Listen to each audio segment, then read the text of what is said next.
So, all right, controlling space in your hives. This is, first of all, y'all know what this is, right? What's the Holy Trinity of beekeeping? There's only a couple of y'all here. You better get them. It's right there on the front porch. Sorry. That's what. Productive queen.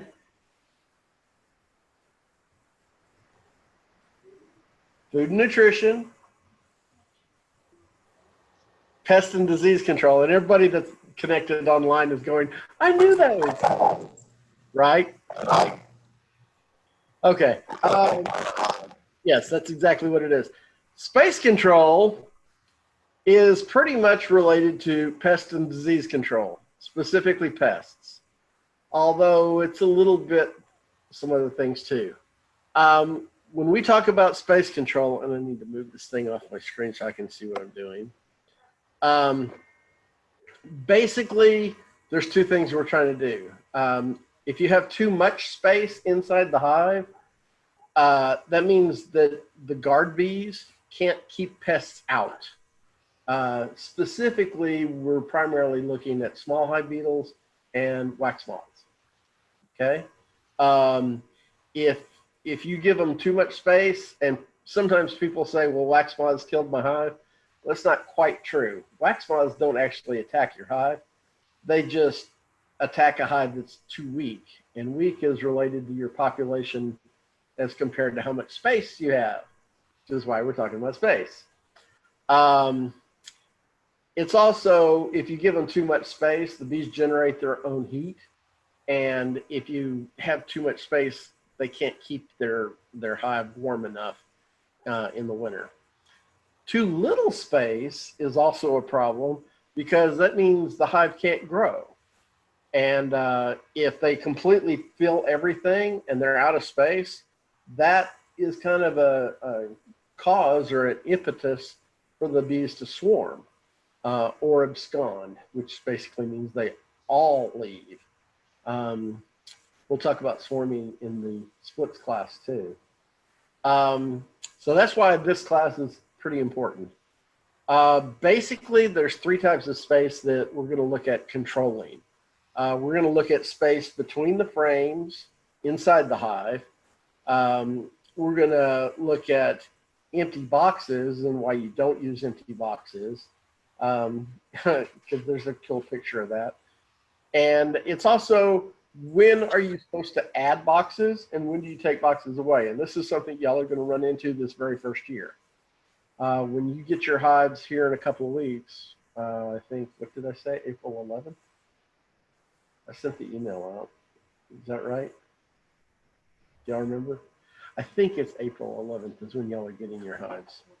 Well, it's not that important. It's whatever it is. The bees are going to start out with just one box, and they're in the spring, they're in grow mode. So the queen's going to be laying lots of eggs, and they're going to expand and fill up that space pretty quick. Question is, when do you add new boxes? You don't want to do it too quick because you're letting small hive beetles and wax moths have an excess, but you got to be able to do it when they need it. There's also some times where you remove boxes, and we'll talk about that. Okay, between the frames. If anybody, by the way, if anybody that's connected online has questions, type it into the chat box, and Daleen will relay that question to me. Right, Daleen? Daleen? Yes. Thank you. I didn't hear her. And I don't see your video, David. Oh, hey, Josh. I see you now, too. Okay. Between the frames, there's a picture of what it looks like between the frames. But basically, if the kind of hives y'all have are Langstroth, these things were designed, and if you look at the funky shape of the frames, y'all built your frames already, right? You notice there's kind of wider at the top and narrower at the bottom. Those things are set so that if you push all the frames together, the space between the foundation is exactly the space that bees want. It's approximately 3/8 of an inch is the space that they want between their pieces of comb or the sheets of comb. And if you give them that much space, they will now this is ideally, they will build their comb nice and neat, and it'll be easier to pull your frames out, look at everything, and put it back in. Just like everything, bees don't read the book.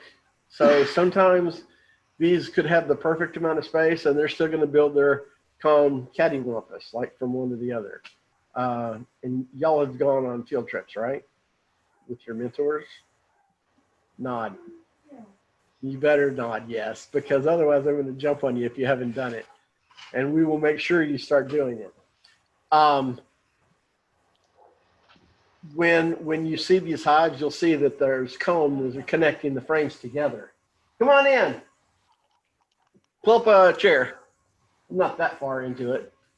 Well, no. Second year, so we're a little early. Oh, that's okay. This is good because it's repeat of some stuff you might need to hear. We're talking about space control. Basically, what you're going to want to do with these frames, and if you can see in the picture right here, you see where these frames are pushed all the way together. Especially, I'm going to stand up right in here. You see how there's not a lot of gap? But this box is supposed to have 5 frames in it, but there's no frame here. You can see what the bees did right here on the right. Is my voice still getting picked up? Yes. Okay. If you look at the right side, you see where there's comb on the side of the box. That's because we didn't give them the right amount of bee space.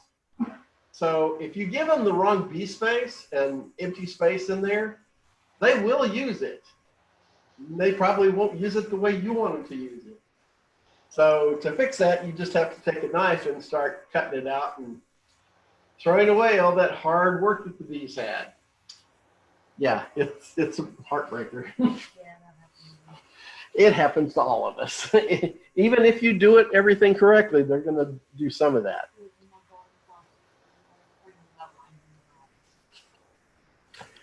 That's also one reason why we get into our hives probably more frequently than I do, is so that you can go in and use your hive tool and kind of scrape off the edges and keep it kind of cleaned up. That way, next time you do it, you looking for me? Okay. It's not as hard to pull frames in and out. Okay. Between the frames, there is a time where you know, y'all's boxes are 10 frame boxes. There is a time where you're only going to put 9 frames in there. And basically that's going to be, you're probably going to have this year, when you have your honey supers on top for a box that you're going to collect honey out of. So you're not going to have the queen up there laying eggs. After they build comb on the foundation, you can pull one of those frames out and space them out. And if you look at this picture, you see how thick the comb is on each one. When you go to harvest that honey, if it's extended out past the edge of the frame, it makes it a whole lot easier to cut the tops off of the comb so that you can extract it and spin it out. And you don't lose anything because that all just ends up in the same bucket anyway. It just makes it a whole lot easier to harvest your honey. But like I said, you only put 9 frames in a 10 frame box like that after they built the comb on the foundation. Empty boxes. This was not mine. This is a picture I got from somewhere off the internet. But I mentioned a minute ago that if you have empty space, the bees will start using it. That's an example of what happens if you give a hive a whole box and just let them go. The bees are perfectly happy with that. It's not terribly useful for you. Kind of hard to go in and, you know, find the queen and look for eggs and larvae, or I guess you could pick up the box and kind of judge how much honey is in it, but I would, if I did that, if I found a box like this, I would probably leave it like that until the winter. And just at the beginning of the winter, I would probably put that box on the very bottom, because the bees tend to eat up all the resources and stuff at the bottom in the early winter. And as the winter goes along, they move up. So late in the winter, hopefully this box is kind of abandoned or mostly not in use anymore. So then you can pull it out and probably melt down all that wax and use it for candles or lip balm or whatever else you're going to do with your beeswax. You don't want to leave it like that for the bees. Yeah, that's a mess and it's fun. Not fun. Okay. Am I going too fast? No? Okay. When to add or remove boxes. And this is probably one of the things that is almost as much art as it is science. And it's just one of those things that the more you keep your bees and the more you do, the better the feel you're going to have for when you add a box or when you take a box away. Basically, the general rule of thumb is you're going to add boxes when the hive is in growth mode, springtime, like right now. I've got some hives that even they're 2 deeps high, and I'm not ready to do splits yet, but I don't want them to swarm, so I went ahead and added another deep box just to keep them from swarming and running out of room. It's a little bit unusual this time of the year, but this winter has been pretty warm. So the bees have started, on average, from what I'm hearing, they're about a month ahead of time of where they normally are. I just got done looking at my hives out in Edge, and what I'm seeing is usually what I see in mid-April, not mid-March. You got to go with what the bees are actually doing, not what the calendar says. The rule of thumb is generally when the bees are using 8 of the 10 frames. And I just kind of numbered the frames. Doesn't matter whether you start right or left. Generally, the bees will always be in the middle or start building in the middle and work their way out. So what you want to see before you add another box is frames 2 through 9 actually with wax on it and pretty well covered in bees. You know, if you pick up a frame, for most on both sides, you should have a little bit of a hard time seeing the foundation under it. Now, obviously, the more you hold it up, sometimes the bees will fall back in the box or they'll run around to the other side. But you want to see pretty good coverage of bees on the frame. Frames 1 and 10, generally, you want to see a little bit of wax being built on it. Now, again, it's a little bit dependent on what the weather is like in the time of the year. The bees are building really fast right now, so I may go ahead and add a box even if frames 1 and 10 aren't started yet. Just because once the nectar starts coming in, they could build out wax on a frame in a couple of days if there's lots of nectar. When do you remove a box? It's pretty much just the opposite. When the population of the hive starts dropping. Now that could be due to some bad things like pests or diseases, or it could just be the normal cycle of the hive. Because in the winter, the queen doesn't lay nearly as many eggs. There's not much food coming in, so she's going to slow down on her own. So the population in the winter starts to drop down. If it drops down to the point that the bees are using less than half of the frames in a box, that's about when you want to start trying to smoke them and push all the bees down to the lower boxes and take that box off, because you want to keep that population high enough. And also, if you notice, like I've experienced is Closer so we can hear. what I've experienced is that all of my boxes had maybe 2, 4 in each, And so we didn't notice that because we were just checking the top.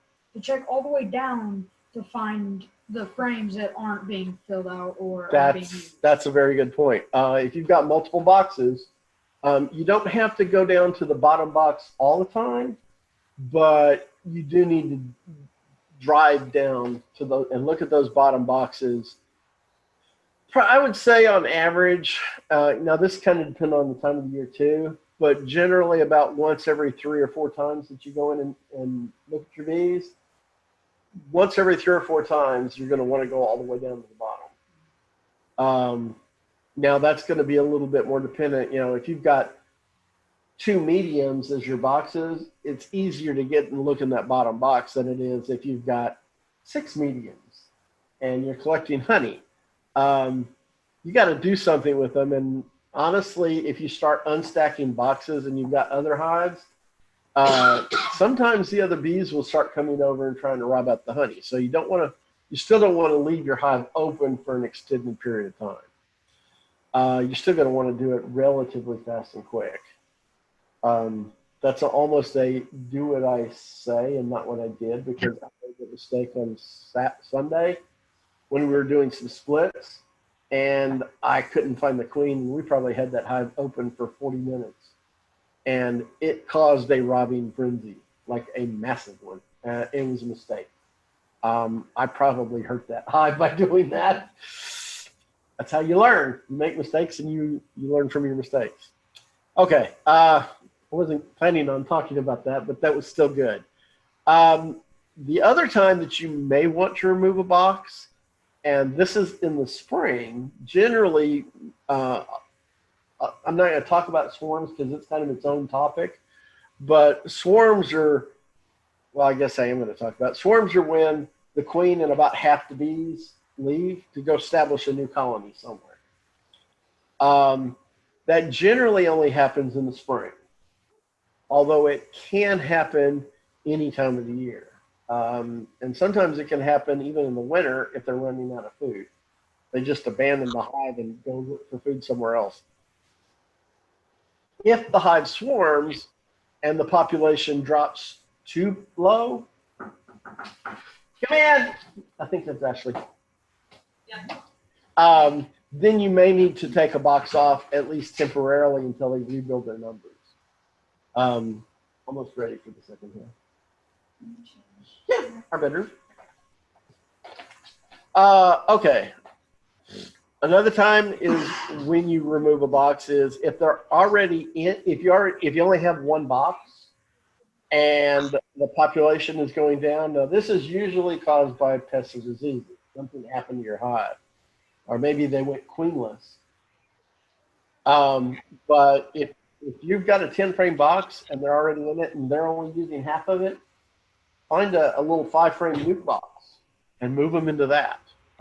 It's better that they can protect the space they have than to give them too much. Fortunately, that one doesn't have to happen very often.